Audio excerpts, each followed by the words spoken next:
What's up, family? Y'all know who it is. Y'all one and only Black Wall Street Live back in the building once again to break bread with you, family. You know how I do it. Well, family, the market has definitely been in chaos with the uncertainty definitely being a thing. Rate cuts questionable due to the hiring increase, although unemployment rate has rose. Um, Definitely been chaotic for the market. It's been on a major decline for the last 3 to 4 weeks. It's the Dow is like 4.5% down from its 52-week high. The S&P is like down like 5% from its 52-week high. And the NASDAQ is like 8% down from its 52-week high. Nothing major. Like I say, during times like this is when we supposed to be getting in position, combing through our watch list, looking for solid companies that's leaders in its sector, leaders in its industry group, and that's the decline at most, like 1.5 to 2.5 times the market. Granted that the fundamentals is solid, those are good solid companies that you definitely should be looking into, along with what I've previously just mentioned as far as being leaders in this sector and industry group. That's a hell of a jewel for you all to take in and definitely use for your benefit, financial benefit. SoFi being one that I'm definitely looking into investing more money into once the market start to make its way back up. I'm looking for it to stabilize and consolidate in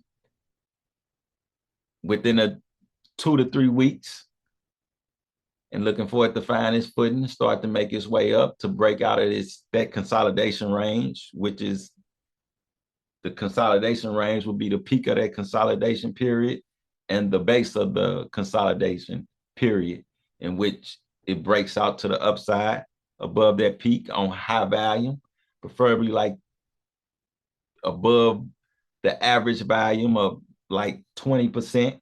I want to see an increase like 20 30% above the average daily volume range. And SoFi is like right below one of my support lines. It's like playing with the support line, which of course, even if when it do breach past that support line at like 25, 30 something, it's in my Patreon. I got a bunch of resistant lines and support lines in which I laid out for the Patreon members. You all need to tap in to that. I think I took it up like 50 members. Once 50 members enter my Patreon, then I definitely will start charging. So yeah, I get into the know-how, get into it, and hey, take advantage of this free information I'm giving out in my Patreon. But yeah, once the market get through consolidating and it go to break up to the uptrend out of that consolidation period, I definitely be looking into putting more money into SoFi. It's a solid company. It's definitely almost a guarantee that it's going to run up once the market starts its way back to the uptrend in a confirmed rally. Um, SoFi, it was established like in 2011. It's a fairly new company. I like fairly new companies because they hungry, they innovative, they creative. They haven't became lethargic and overweight as far as they market value, where they comfortable. They trying to make a name for themselves. So I like companies 15 years or younger. Now, SoFi, let's get into SoFi and why I like SoFi so much. First, let me get you all familiar with SoFi and what it does, what it do.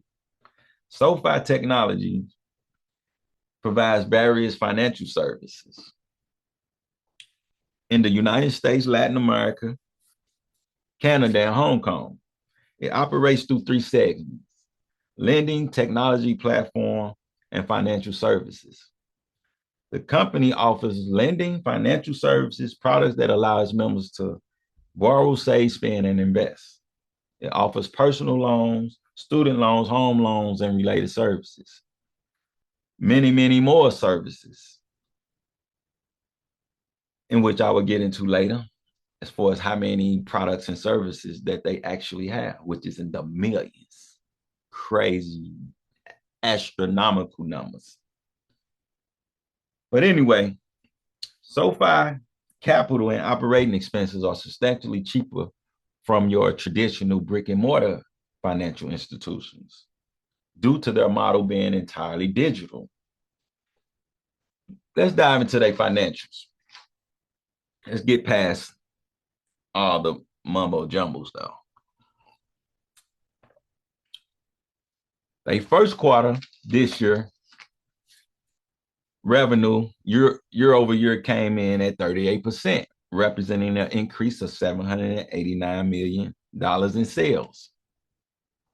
The second quarter net revenue increased 44%, representing $858 million in sales year over year. And third quarter revenue came in at 38% year over year, with an increase of $950 million in sales. There's been an accelerating increase in quarterly sales. Speaks volumes to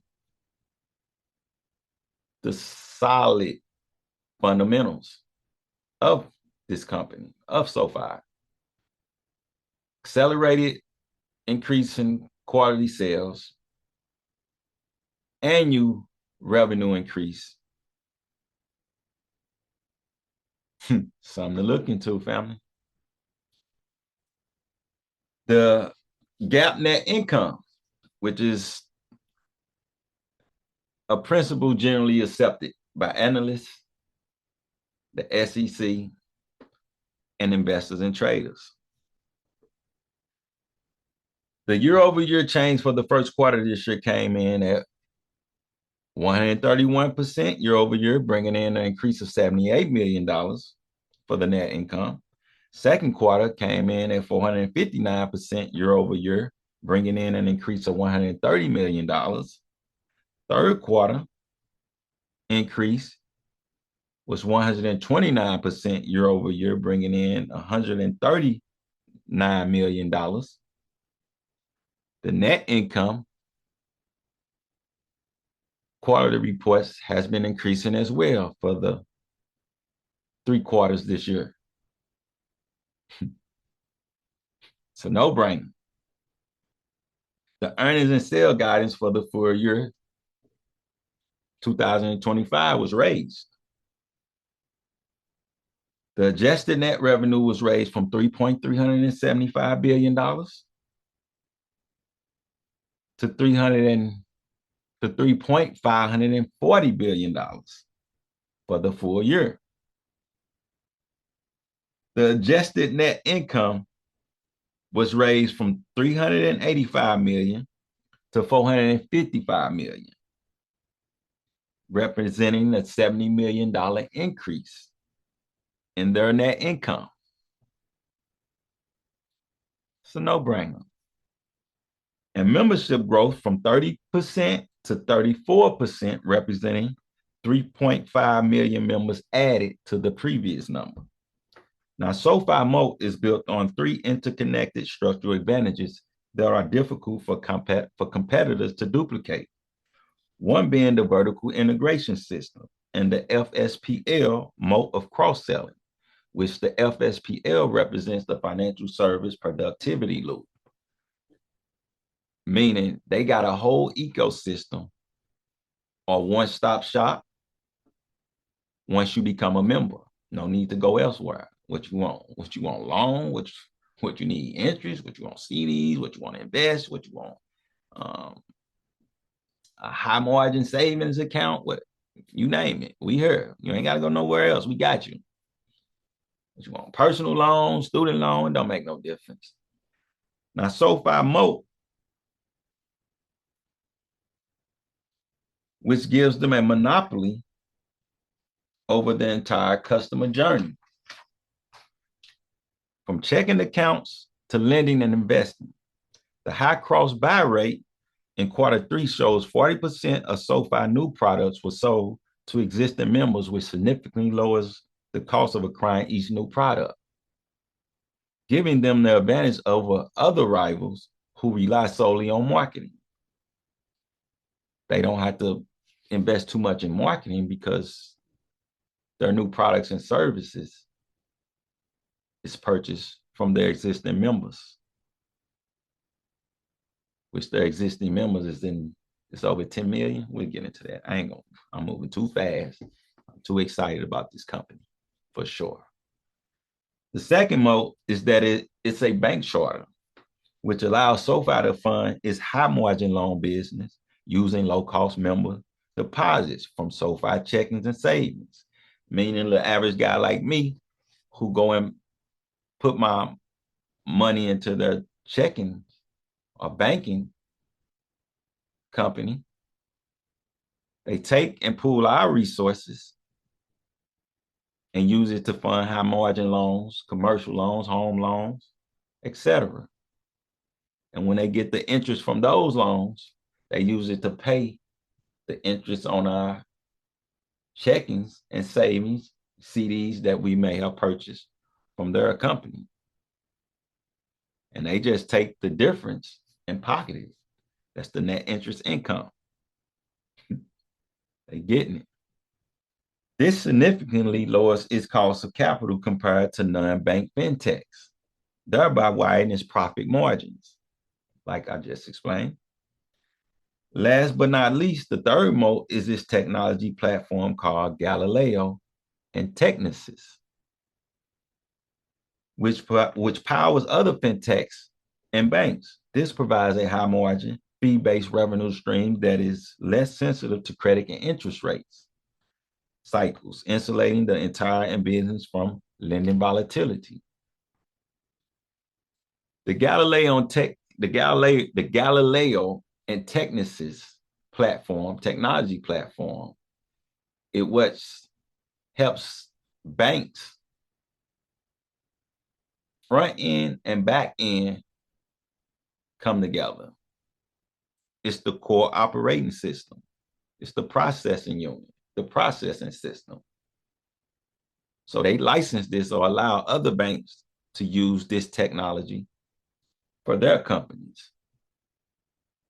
So not only is they financing or funding high margin loans,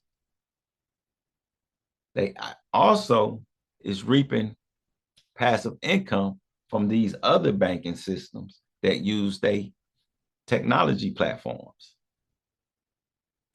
They getting it. They getting it, fam. The market share, the student loan refinancing, what they market share looking like? The estimated market share approximately was estimated to be like 60% for the student loan refinancing, to be clear, a leader in its space. The U.S. unsecured personal loans estimated to be 6 to 9.5% of market share, with personal loans hitting record highs of $7.5 billion in Q3 alone this year. The overall market penetration, SoFi total members and clients is at like 12.6 million. That's a lot of members, a lot of clients. 12.6 million, which SoFi added like 905,000 more members in Q3 alone, representing a 35% increase year over year, hitting record highs for that quarter. Nearly 18.6 million financial products in use by its 12.6 million members. It's a lot of products and services. And to be clear, we're not talking about exactly tangible consumer goods. The products I'm referring to It's just basically their accounts and services. Cash flow from their operation. It's in the negative, but that's expected considering it is a loan company. It's typical for banks and lenders experiencing high growth. They keep pushing that money out for loans. But hey, who wouldn't?